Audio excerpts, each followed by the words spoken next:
papa help কৰি দিয়া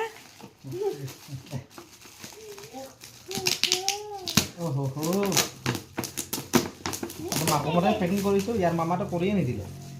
মামা দি পঠিয়াইছে জানটো দেৱকী বাহিৰত আহিলে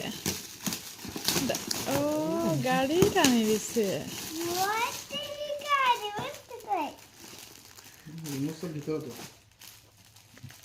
জানটো মামা সাৰপ্ৰাইজ গিফ্ট দিলে সোনা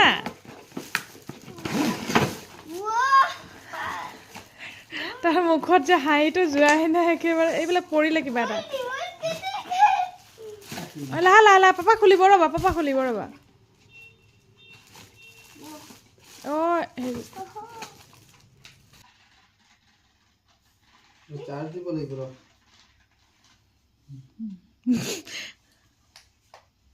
চাৰ্জ দিব লাগিব ৰ'বা জানটো মামা চলাইছিলে যে লাহে লাহে কৈছে চাৰ্জ লাগিব